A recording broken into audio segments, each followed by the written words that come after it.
बच्चों नमस्कार। आशा करते हैं कि आप अपने घर पर कुशल पूर्वक होंगे और भगवान से मैं प्रार्थना करता हूं कि आप और आपका परिवार सुखी रहे, समृद्ध रहे और स्वस्थ रहे। प्यारे बच्चों, जो आपका लेसन था 5th लेसन कांग्रेस प्रणाली की चुनौतियां, वो आपका समाप्त हो चुका है। आज जो हम आपका लेसन शुरू करने जा रहे हैं वो लेसन है the crisis of democratic order, मतलब लोकतांत्रिक व्यवस्था का संकट। इस लेसन को पढ़ाने से पहले मैं आपको कुछ रिमेम्बरेबल फैक्ट बताना चाहता हूं जो आपको याद रखने बहुत ज़रूरी है। जैसा कि आपको बताया गया था कि आज़ादी के बाद हमारे देश के प्रथम प्रधानमंत्री पंडित जवाहरलाल नेहरू ने हमारी विदेश नीति को तय किया था। उन्होंने 1946 से 1964 तक शासन किया। इसके बाद पंडित श्री लाल बहादुर शास्त्री देश के प्रधानमंत्री बने, लेकिन एक छोटे से पीरियड में दोनों प्रधानमंत्री की मृत्यु होने के बाद एक बहुत ज़्यादा गैप हो गया हमारी राजनीति के अंदर कि अब लोकतांत्रिक ढांचे को कौन संभालेगा। लेकिन उसी समय इंदिरा गांधी को प्रधानमंत्री बनाया गया। लेकिन 1969 के राष्ट्रपति चुनाव के बाद कांग्रेस में विभाजन हो गया और उसके बाद 1971 के अंदर इलेक्शंस हुए और उस इलेक्शंस के अंदर कांग्रेस को बहुत बड़ी जीत प्राप्त हुई। उस चुनाव में कांग्रेस ने नारा दिया था गरीबी हटाओ, लेकिन कांग्रेस अपने इस नारे को पूरा नहीं कर पाई। जो उसने वचनबद्धता थी, जो वादे लोगों से किया थे, उनको पूरा नहीं कर पाई और देश की सामाजिक और आर्थिक दशा में कोई सुधार नहीं हुआ। इस कारण से देश के अंदर बहुत ज़्यादा भूखमरी, बेरोजगारी की जैसी समस्याएं पैदा हो गई थी और कांग्रेस सरकार उसका समाधान नहीं निकाल पाई। इससे लोगों में असंतोष बढ़ गया। कांग्रेस की असफलता के कारण कांग्रेस की जो न तो बेरोजगारी कम कर सकी, न वो जो गरीबी थी उसको कम कर सकी। इस तरह से देश के अंदर जगह जगह आंदोलन होने लगे और इस आंदोलनों का फायदा दूसरी पॉलिटिकल पार्टियों ने भी उठाया और बहुत से इसमें छात्र आंदोलन शुरू हुए, जिसके अंदर गुजरात में छात्र आंदोलन और इसी तरह बिहार में छात्र आंदोलन शुरू हुए। और इन छात्र आंदोलन को सपोर्ट किसने किया? बहुत सी जो गैर कांग्रेसी पार्टी थी उन्होंने इसका समर्थन किया। लेकिन इसी कार्यकाल के दौरान संसद और न्यायपालिका के बीच में भी बहुत ज़्यादा व्यवधान पैदा हुआ, बहुत ज़्यादा मतभेद पैदा हो गया। इस मेन रूप से जो व्यवधान पैदा हुआ था केशवानंद भारती मामले में हुआ था। उसके अंदर सरकार और न्यायपालिका में मतभेद इतने बढ़ गए थे कि इंदिरा गांधी को अपनी कुर्सी खतरे में लगने लगी। साथ ही विपक्षी दलों ने भी इस स्थिति का फायदा उठाया और कांग्रेस के खिलाफ उन्होंने आंदोलन शुरू कर दिए गए। ये सारे जो फैक्ट बता रहा हूँ वो आपको याद रखने हैं कि जैसे 1969 के अंदर राष्ट्रपति चुनाव हुई, 1971 के अंदर लोकसभा चुनाव हुई जिसमें कांग्रेस को बहुत बड़ी जीत हुई। उसमें कांग्रेस ने नारा दिया था गरीबी हटाओ, लेकिन कांग्रेस अपने वायदे को पूरा नहीं कर पाई, जिससे जन आंदोलन शुरू हुआ। कांग्रेस के खिलाफ एक लहर पैदा हो गई और इसके बाद क्या होता है कि सरकार ने इन घटनाओं को देखते हुए देश के अंदर आपातकाल की घोषणा कर दी। इंदिरा गांधी ने क्या किया? आपातकाल की घोषणा कर दी और तर्क दिया कि कुछ आंतरिक गड़बड़ियां है, इंटरनल जो डिस्टर्बेंसेज है वो पैदा हो गए। आंतरिक गड़बड़ी होने के कारण सरकार ने आर्टिकल 352 के तहत देश के अंदर आपातकाल की घोषणा कर दी। जो विपक्ष के नेता थे उनको जेल में डाल दिया गया, प्रेस की जो आज़ादी थी उस पर प्रतिबंध लगा दिया गया और नागरिकों से उसके मौलिक अधिकार छीन लिए गए। आपातकाल ये जो दौरान था वो 18 महीने तक चला और आपातकाल की समाप्ति के बाद मार्च 1977 में लोकसभा के चुनाव हुए, जिसमें कांग्रेस की बहुत बुरी हार हुई और जनता पार्टी की सरकार बनी। जनता पार्टी लंबे समय तक अपना कार्यकाल पूरा नहीं कर पाई, वो ज़्यादा दिन तक नहीं चल सके और 1980 में फिर से लोकसभा के चुनाव हुए और कांग्रेस फिर दोबारा सत्ता में आ गई।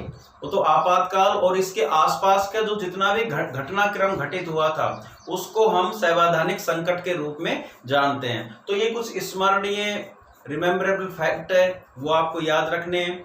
इसी से अब आपको हम इस लेसन में बताएंगे लोकतांत्रिक व्यवस्था का पर संकट किस तरह से आया, कैसी ऐसी घटनाएं देश के अंदर घटित हुई, जैसे कांग्रेस के खिलाफ किस तरह से आंदोलन शुरू हुए, क्यों आंदोलन शुरू हुए, जैसे गुजरात छात्र आंदोलन, बिहार छात्र आंदोलन, और फिर कांग्रेस के खिलाफ ऐसी कौन सी पॉलिसी अपनाई गैर कांग्रेसवाद कांग्रेसी पार्टियों ने जिसके कारण कांग्रेस ने आपातकाल की घोषणा करनी पड़ी।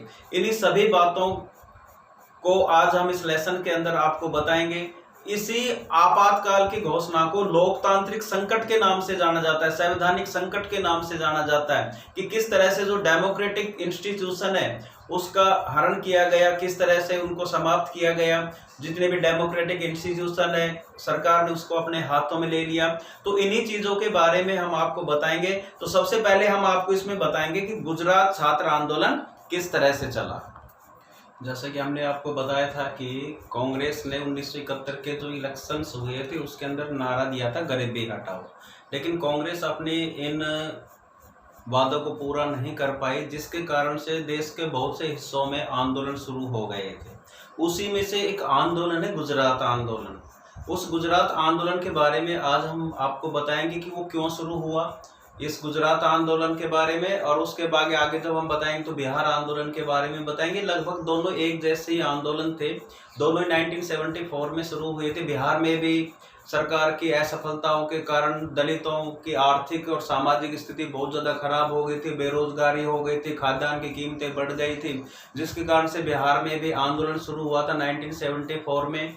लेकिन उसका नेतृत्व, बिहार के अंदर जो आंदोलन हुआ था उसको नेतृत्व किया था जेपी नारायण ने।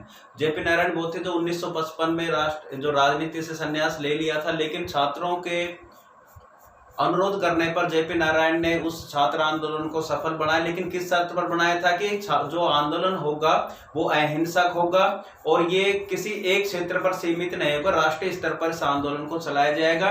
वो बिहार आंदोलन हुआ था। उसी तरह से 1974 के अंदर एक गुजरात आंदोलन और हुआ था। उसमें हमने आपको बताया था कि किस तरह की परिस्थिति बनी हुई थी कि 1977 के इलेक्शन के अंदर कांग्रेस को बहुत बड़ी हार का सामना करना पड़ा था। इसमें गुजरात और बिहार के जो आंदोलन थे वो मुख्य थे।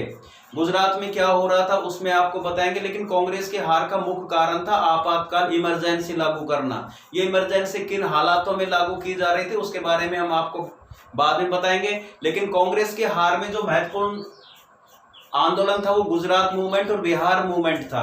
इसमें आप देखिए दोनों ही छात्र आंदोलन थे। इसमें किस तरह से हुआ Gujarat movement. Gujarat had a Congress lead government in the state. Gujarat राज्य में उस समय कांग्रेस शासित सरकार बनी हुई थी, कांग्रेस का शासन था, सेंटर में भी कांग्रेस थी और गुजरात स्टेट के अंदर भी कांग्रेस थी। लेकिन कांग्रेस की असफलताओं के बावजूद कांग्रेस ने जो वादे किए थे उस वादे को पूरा नहीं कर पाने के कारण देश के अंदर आर्थिक स्थिति, सामाजिक स्थिति बहुत ज्यादा खराब हो चुकी थी। बेरोजगारी बढ़ रही थी, भूखमरी बढ़ रही थी और उन समस्याओं को पूरा नहीं, उन जो समस्याएं बनी हुई थी देश में उसको कांग्रेस सरकार पूरा नहीं कर पा रही थी। इसलिए गुजरात के अंदर ये आंदोलन शुरू हुआ। कैसे शुरू हुआ देखिए, इसके अंदर in January students in Gujarat started an agitation against rising prices of food grains. देखो गुजरात के अंदर जो स्टूडेंट्स थे, ये गुजरात के अंदर जो छात्र आंदोलन चला था वो एगिटेशन किसका विरोध कर रहे थे, अगेंस्ट राइजिंग प्राइस, जो कीमतें बढ़ रही थी किसकी, फूड ग्रेन्स की, खाद्यान्न की कीमतें बहुत ज्यादा बढ़ चुकी थी। एंड अदर असेंशियल कमोडिटीज, जो महत्वपूर्ण जो कमोडिटीज थी उनकी कीमतें बहुत ज्यादा बढ़ चुकी थी। एंड अगेंस्ट करप्शन, और सरकार के अंदर जो भ्रष्टाचार था उसके खिलाफ छात्रों ने आंदोलन शुरू किया गुजरात के अंदर। In the government The protest of the student was supported by major opposition political parties। ये जो छात्रों ने जो आंदोलन किया था सरकार के अंदर, जो भ्रष्टाचार है, सरकार के जो खाद्यान्न की कीमतें बढ़ रही थी उसको कंट्रोल नहीं कर पा रही थी, और दूसरी जो महत्वपूर्ण जो चीजें थी उनकी कीमतें भी बहुत ज्यादा बढ़ रही थी, जिसके कारण सरकार नियंत्रण नहीं कर पा रही थी और सरकार के अंदर बहुत ज्यादा करप्शन होने के कारण छात्र आंदोलन शुरू हुआ। और इस छात्र आंदोलन का सपोर्ट कांग्रेस, उस गुजरात के अंदर जो अदर अपोजिशन पार्टी थी, कांग्रेस के अपोजिशन में जो पार्टी थी, उन्होंने छात्र आंदोलन को सपोर्ट किया। Due to this the Indira government impose presidential rule in the Gujarat. अब देखिए, इस कारण से सेंटर के अंदर जब कांग्रेस गवर्नमेंट थी, उसने गुजरात के अंदर राष्ट्रपति शासन लागू कर दिया। इस स्थिति को देखते गुजरात में जो स्थिति कंट्रोल नहीं हो रही थी, कि उस आंदोलन को दबाने के लिए क्या किया, इंदिरा कांग्रेस ने गुजरात के अंदर राष्ट्रपति शासन लागू कर दिया।